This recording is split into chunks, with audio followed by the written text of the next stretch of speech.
Satu nama, dua raksasa, satu takdir.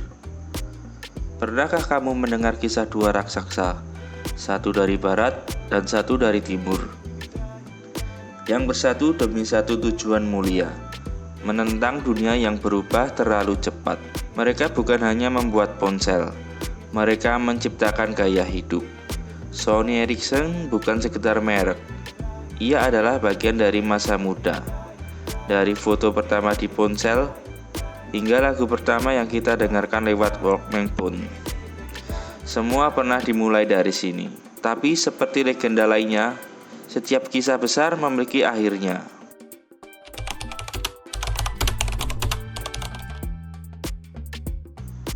Pada tahun-tahun awal dunia telekomunikasi, dua perusahaan raksasa hidup dalam dunianya masing-masing. Ericsson, perusahaan asal Swedia, adalah salah satu pelopor industri telepon dunia. Mereka fokus pada infrastruktur dan jaringan komunikasi. Dikenal juga dengan teknologi yang kuat, tapi kurang inovatif untuk pasar konsumen. Sementara di sisi dunia lain, Sony dari Jepang sedang membangun kerajaan elektronik. Walkman mereka merevolusi cara manusia mendengarkan musik. Konsol PlayStation mereka mendominasi dunia game. Sony punya teknologi, punya gaya, dan punya pengaruh budaya pop global. Namun, pada akhir 1990-an terjadi perubahan besar. Ponsel mulai berubah menjadi perangkat gaya hidup.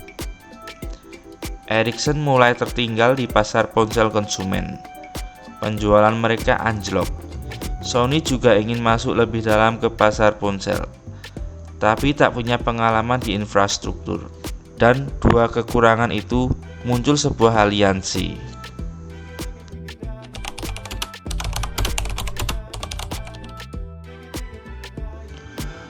Tanggal 1 Oktober 2001, Sony dan Ericsson mengumumkan aliansi strategis mereka, Sony Ericsson Mobile Communications.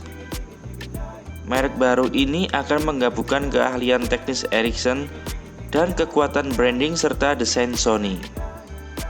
Tujuan mereka jelas, yaitu menantang dominasi Nokia yang saat itu terlalu kuat.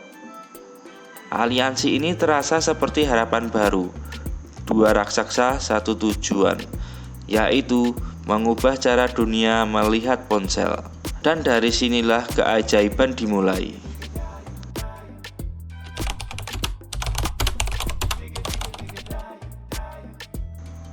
Sony Ericsson tak butuh waktu lama untuk mencuri perhatian dunia. Hanya dalam beberapa tahun, mereka melahirkan serangkaian ponsel ikonik yang tidak hanya unggul dalam fitur, tapi juga dalam desain dan gaya hidup. Pertama, munculnya Sony Ericsson T610 pada tahun 2003. Salah satu ponsel kamera pertama yang sukses secara global, dengan desain yang elegan, layar warna, dan kamera VGA. T610 dianggap sebagai pionir ponsel stylish yang praktis. Bodinya ramping, ada infrared, dan antenanya tertanam di dalam. Saat itu, ponsel ini menjadi primadona di kalangan profesional muda. Dan yang kedua, lahirnya Sony Ericsson W800i pada tahun 2005. Ponsel ini tidak hanya ponsel, ia adalah Walkman.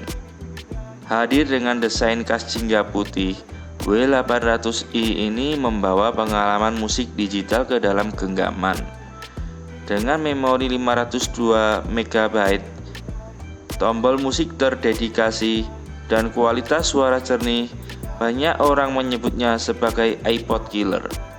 Bahkan, baterainya sanggup memutar musik hingga 30 jam non-stop.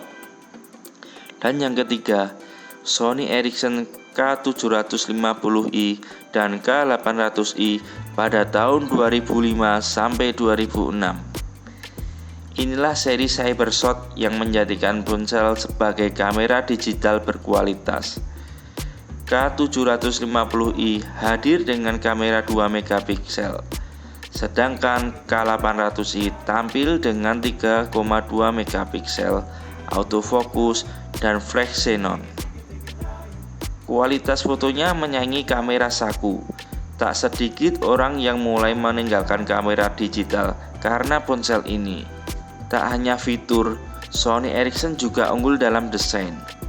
Mereka bermain dengan warna yang berani, garis desain yang ergonomis, dan user interface yang intuitif. Mereka juga memperkenalkan Themes dan Walkman Equalizer, membuat pengalaman personalisasi terasa istimewa. Mereka berani bereksperimen. 1. Seri W, fokus musik atau Walkman. 2. Seri K, yaitu untuk fokus kamera atau Cybershot. Dan yang ketiga, seri P, ponsel pintar dengan stylus dan UIQ. Dan yang keempat, seri Z, desain clamshell alias lipat yang stylish. Sony Ericsson menjadi simbol gaya hidup mobile di sekolah, kampus, dan kantor. Ponsel mereka jadi perbincangan. Anak muda bangga memutar lagu lewat Walkman pun. Banyak yang mengambil foto-foto malam hari dan pamer kualitas kamera Cybershot. Bahkan ringtone khas dan UI animasinya menjadi ciri khas tak terlupakan. Dalam masa ini, Sony Ericsson berhasil memadukan teknologi dan emosi. Mereka tidak hanya menjual produk, tetapi mereka juga menjual rasa.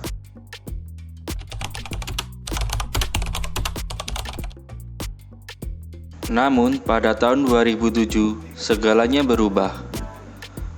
Pada waktu itu, Apple merilis iPhone, dan dunia ponsel tak pernah sama lagi. Sony Ericsson tetap percaya pada kekuatan fitur pun. Mereka terus merilis Walkman dan Cybershot. Tapi, teknologi mulai terasa tua. UI-nya tidak responsif, tidak touchscreen, dan tidak ada App Store. Sementara itu, Android mulai naik daun. HTC, Samsung, dan bahkan LG mulai bereksperimen dengan Android. Sony Ericsson masih bertahan dengan Java dan Symbian UIQ yang makin berat dan membingungkan.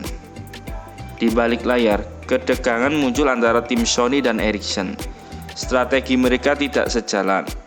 Inovasi melambat, branding mulai kabur. Apakah mereka ingin jadi ponsel musik, kamera, atau semuanya?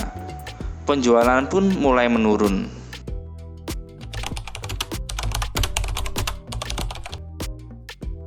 Pada 27 Oktober 2011, akhirnya keputusan besar diumumkan. Sony membeli seluruh saham Ericsson di perusahaan patungan tersebut. Sony Ericsson tidak ada lagi. Mulai tahun 2012, merek ini berubah menjadi Sony Mobile Communications. Ini adalah akhir dari sebuah era. Tak ada lagi logo dua bola hijau ikonik. Tak ada lagi Walkman pun. Yang tersisa hanyalah nama Sony.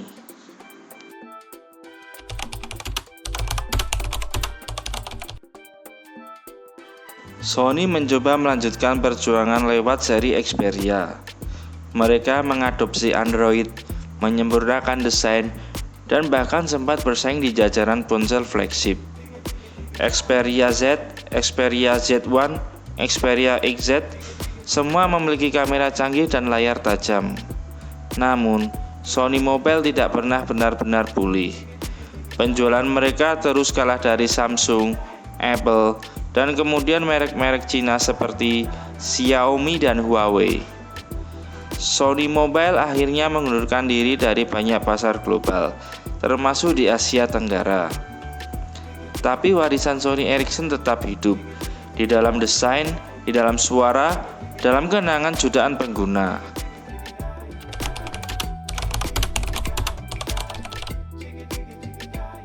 Sony Ericsson adalah simbol dari era ketika ponsel bukan hanya alat komunikasi, tapi ekspresi gaya hidup.